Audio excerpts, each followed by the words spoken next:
प्यारे बच्चों, अब हम करेंगे कक्षा 8 की गणित कार्य पुस्तिका प्रखर का कार्यपत्रक 78 और आकलन 13। पहला है रिक्त स्थानों की पूर्ति कीजिए। पहला भाग -438 और यहाँ पे आंसर प्लस का आया हुआ है 1, तो हम यहाँ पे -438 से ही इसको भाग करेंगे। दोनों तरफ माइनस जब होगा तो आंसर प्लस में आएगा। फिर दूसरा है यहाँ पे आंसर -3 आया हुआ है, यानी कि ये संख्या यहाँ पे माइनस में थी, और 5 तिये 15 यानी कि -15। फिर है इसका तीसरा भाग -12 गुणा -6, तो यहाँ पे दोनों तरफ माइनस है इसलिए आंसर प्लस में आएगा, 12 छिके 72। फिर चौथा है 0 को भाग किया गया है a से, तो इसका आंसर 0 ही होगा। दूसरा, निम्नलिखित में से प्रत्येक का मान ज्ञात कीजिए। -107 को भाग किया है 107 से, तो माइनस का आंसर आएगा -1। आगे है दूसरा -3 + 2, तो यहाँ पे इसको हल करेंगे और पीछे है भाग -2 + 1, तो -3 और प्लस का 2, तो यहाँ पे माइनस का 1 बचेगा ऊपर, -1, और यहाँ माइनस के 2 हैं प्लस का 1 है, तो यहाँ पर भी माइनस का 1 बचेगा। अब दोनों तरफ ऊपर माइनस माइनस हो गए हैं, तो आंसर हमारा प्लस में आएगा, प्लस का 1। फिर तीसरा भाग -36 भाग -9, दोनों तरफ माइनस है तो आंसर हमारा प्लस में आएगा। फिर 9 चौके 36 4, चौथा 4 गुणा -3 गुणा -5, तो यहाँ पे 2 माइनस हो गए हैं इसलिए आंसर हमारा प्लस में आएगा, 4 तिये 12 12 पंजे 60। फिर आगे है दिए गए कथन सत्य हैं या असत्य बताइए। पहला, पूर्णांकों के योग के लिए क्रम विनिमयता का नियम संतुष्ट होता है, तो ये सत्य कथन है। क्रम विनिमयता का अर्थ है कि अगर हम 4 + 5 करें तो 9 होगा, और अगर हम 5 को पहले लिखें और 4 को बाद में लिखें तो भी 9 होगा, तो ये सत्य कथन है। यानी कि इसके जोड़ करने में कोई फर्क नहीं पड़ रहा है, अगर इनका क्रम बदल दें हम अंकों का तो कोई फर्क नहीं पड़ रहा। किसी पूर्ण संख्या में शून्य को जोड़ने पर वही पूर्ण संख्या प्राप्त होती है, तो यह भी सत्य है। तीसरा है -23 को भाग किया है -1 से बराबर है 0 के, तो ये असत्य है, क्योंकि यहाँ पे प्लस का आंसर आना चाहिए था और 23 आना चाहिए था यहाँ पे, तो ये असत्य कथन है, असत्य। चौथा भाग है पूर्ण संख्याओं के लिए 0 गुणात्मक तत्समक है, ये असत्य है, क्योंकि गुणात्मक तत्समक 1 होता है पूर्ण संख्याओं के लिए। गुणात्मक तत्समक का अर्थ है, मानो हमने 8 की गुणा 1 पे की तो हमारा आंसर 8 ही आना चाहिए, जबकि हम 0 पे गुणा करेंगे 8 की तो हमारा आंसर 0 बन जाएगा, ये गुणात्मक तत्समक नहीं है, असत्य। फिर आगे है चौथा प्रश्न, निम्नलिखित कथनों को सत्य बनाने के लिए रिक्त स्थानों की पूर्ति कीजिए। पहला, -5 + -11, तो यहाँ पे आंसर बनेगा -16, -5 और -11 को जोड़ेंगे तो -16, पीछे भी -16 होना चाहिए, -11 तो है और यहाँ पे हम भर देंगे -5, तो ये भी हो गया -16। दूसरा, यहाँ पे पीछे बचा हुआ है -57 और -57 पहले से ही दे रखा है, तो हम इसमें 0 ऐड कर देंगे। फिर है तीसरा, 23 में प्लस की गई है कोई संख्या और आंसर बना है 0, तो माइनस के 23 ऐड किए गए हैं, तो प्लस के 23 और माइनस के 23, तो ये हो गया 0। चौथा भाग, तो यहाँ पे 13 प्लस फिर ब्रैकेट में -12 और प्लस फिर ब्रैकेट में -7। पहले हम पीछे वाले को हल कर लेते हैं, -12 और -7, तो ये मिलकर बनेंगे -19, और प्लस के हैं 13 और माइनस के 19, तो हमारा आंसर निकलेगा -6। अब यहाँ पर भी -6 आंसर बचना चाहिए, तो यहाँ पे -12 हैं और प्लस के हैं 13, तो प्लस का 1 निकला इनमें से, ये निकला है +1, और हमें बनाना है -6, तो इसलिए -7 हम यहाँ पे भरेंगे, -7। अब हमारा ये कंप्लीट हो गया है, इसका आंसर निकला -6। फिर है पांचवा भाग -4 प्लस ब्रैकेट में 15 प्लस -3। तो इसको हल कर लेते हैं। पीछे है -4 प्लस 15, तो 15 प्लस के हैं और 3 माइनस के हैं, तो यहाँ पे बचेंगे 12 और फिर है -4। तो 12 में से -4 हल करेंगे तो ये बचेगा 8। यहाँ पे आ गया 8, यहाँ पर भी 8 आना चाहिए। तो अभी यहाँ पे 15 में से हम 4 घटाएंगे तो ये बचेंगे 11। इसमें से हमें 3 और घटाने होंगे तब जाके 8 आएंगे, तो यहाँ पे भरेंगे -3। फिर आगे है पांचवा, ऐसे पूर्णांक युग्म लिखिए जिनका, तो इसका पहला भाग है योग -6 है, तो यहाँ पे आप अपनी इच्छा से कोई भी संख्याएं लिख सकते हैं, परंतु उनका योग -6 होना चाहिए। जैसे -7 और 1, तो इसका अंतर होगा, इसका अंतर नहीं, इसका योग होगा -6। दूसरा अंतर -15 है, तो यहाँ पे संख्याएं लिखेंगे 1 और 16, और फिर हमें बताया कि इनका अंतर करना है। जब अंतर करेंगे इनका तो हमारा उत्तर आएगा -15। फिर आगे है तीसरा भाग, अंतर 4 है। यहाँ पे कोई भी दो संख्याएं लिखें आप जिनको घटाने पर 4 प्राप्त होता है। हमने 8 और 4 को लिखा है, आप 9 और 5 भी लिख सकते हैं, आप 10 और 6 भी लिख सकते हैं। फिर चौथा योग 0 है, तो इसमें एक प्लस की संख्या लिखेंगे और एक माइनस की संख्या लिखेंगे जिससे कि योग 0 आए, -7 और ये प्लस का 7। आगे आकलन 13। आकलन 13 में पहला प्रश्न है, संख्या 2 सही 3/5 का दशमलव रूप है। तो इसको हम भिन्न के रूप में लिख लेते हैं। 5 दूनी 10 और 3 13, 13/5। तो हम यहाँ पे इसको समतुल्य भिन्न बना लेते हैं जिससे कि हमें नीचे 10 प्राप्त हो या 100 प्राप्त हो, जिससे कि हमें दशमलव लगाना आसान रहेगा। तो अंश और हर दोनों की गुणा हम 2 पे कर देंगे, तो ऊपर आएगा 13 दूनी 26, नीचे आएगा 10। तो अब 26 लिखकर हम यहाँ पे 10 है नीचे, इसलिए एक स्थान छोड़ करके दशमलव लगा देंगे, 2.6, यह वाला सही है। फिर दूसरा, निम्न में से परिमेय संख्या नहीं है। परिमेय संख्या वे संख्याएं होती हैं जिनको P/Q के रूप में लिख सकते हैं और Q 0 के बराबर नहीं होना चाहिए। तो यह वाला, इसमें Q है वो 0 के बराबर है, इसलिए परिमेय संख्या नहीं है।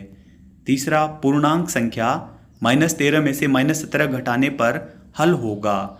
-13 है और उसमें से -17 घटाएंगे, जब ब्रैकेट के अंदर माइनस है और बाहर भी माइनस है तो ये प्लस का बनेगा, -13 और +17, तो आंसर आएगा +4। चौथा है, पूर्णांकों का वह युग्म जिनका योग -6 है, तो -13 और +7, इसको हल करेंगे तो हमारा आंसर आएगा -6। यह वाला हमारा सही होगा। फिर है पांचवा, हल कीजिए। पहला 80.58 प्लस 9.05 प्लस 111.5। तो यहाँ पे हम शतांश वाले अंक जोड़ेंगे, 8 और 5 13, हासिल 1, तो 5 और 1 6 और 5, तो बनेंगे 11, हासिल 1। फिर 1 और 9 10 और 1 11, हासिल 1।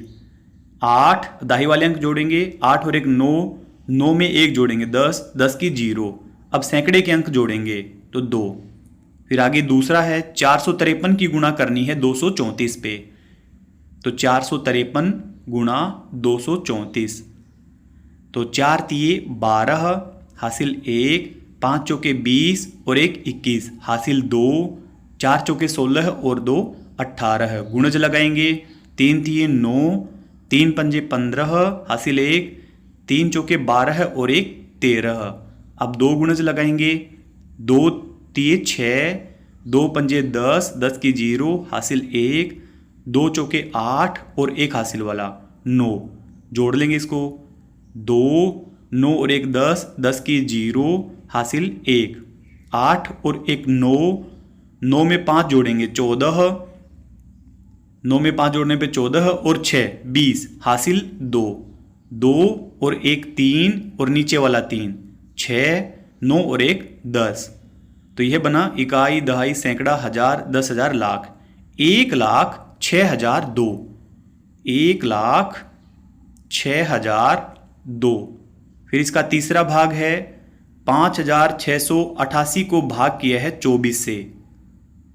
5628 को 88 को भाग करेंगे हम 24 से, तो 2 पर जाएगा ये, 24 दूनी 48। तो 6 में से 8 घटाने के लिए 16 करेंगे, 16 में से 8 घटाया 8, अब ये 4 बचा हुआ है, 4 में से 4 गया 0, ऊपर से उतारा 8। अब ये 3 पर जाएगा, 24 तिया 72, 8 में से 2 घटाएंगे 6, 8 में से 7 घटाएंगे 1, ऊपर से उतारा 8। अब ये 7 पर भाग जाएगा, तो 7 चौके 28 हासिल 2, 7 दूनी 14 और 2 16, 168 पूरा भाग चला गया है। ये हमारा आंसर निकला है 237। 237 चौथा भाग इसका 2480 में से माइनस करना है 45.67 घटाओ 34.567। पहले इन घटाव वालों दोनों को हम जोड़ लेंगे, 45.67 और 34.567। पहले इन घटाव वालों दोनों को हम जोड़ लेंगे, 7 और 6 13 हासिल 1, 6 और 1 7 और 5 12 हासिल 1, 5 और 5 10 हासिल 1, 4 और 4 8। तो ये बना हमारा 80.237। इसको हम घटा देंगे 2480 में से, दशमलव के नीचे दशमलव लगाएंगे, अब घटाव कर देंगे, यहाँ पे 0 0 भरेंगे ऊपर।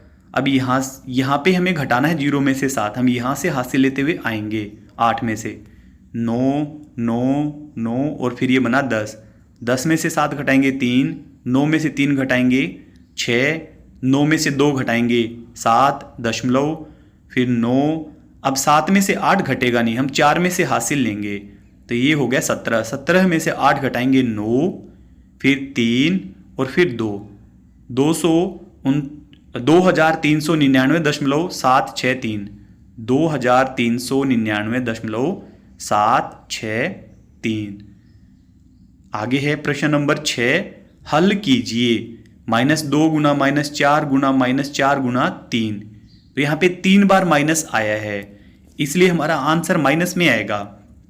2 चौके 8, 8 चौके 32 और 32 तिया 96। फिर दूसरा भाग है 8 ब्रैकेट में है 3 प्लस और फिर है माइनस का 3। इन दोनों को हल करेंगे, प्लस का 3 और माइनस का 3, तो यहाँ पे 0 आएगा। फिर 0 आने के बाद गुणा में है 8, 8 की और 0 की गुणा करेंगे तो 0 ही बनेगा। पीछे यहाँ पे प्लस का 1 आएगा, 3 और -2 घटाएंगे तो प्लस का 1 आएगा, और पीछे है माइनस का 3, तो हमारा आंसर आएगा माइनस का 3। तो माइनस का 3 और 0 गुणा करेंगे तो हमारा फाइनल जो आंसर आएगा वो 0 ही आएगा, क्योंकि 0 के साथ किसी भी संख्या की गुणा करेंगे तो वह संख्या 0 ही बनेगी। तीसरा भाग -18 को भाग किया 6 से, तो हमारा आंसर आएगा -3, और फिर -3 को 3 से भाग करेंगे, माइनस का 1 आंसर आएगा। सातवां, एक कुआं खोदने वाला व्यक्ति 2 मीटर प्रति घंटे की दर से कुआं खोदता है, तो बताइए 30 मीटर गहरा कुआं खोदने में कितना समय लगेगा यदि वह भूमि तल से 6 मीटर ऊंचाई वाली जमीन पर कुआं खोदना शुरू करता है। तो उसने 30 मीटर तो गहरा खोदा और 6 मीटर उसने ऊपर से शुरू किया, तो कुल 36 मीटर खोदेगा वो। कुल कुआं खोदा 6 + 30 यानी कि 36 मीटर। 36 मीटर उसने कुआं खोद दिया है, और 2 मीटर कुआं खोदने में उसको लगता है 1 घंटा, इसलिए 36 को हम 2 से डिवाइड कर देंगे तो यह आएगा 18 घंटे, उसे लगेंगे कुल 18 घंटे। फिर आगे है 8वां, निम्नलिखित संख्याओं को अंकों में लिखिए।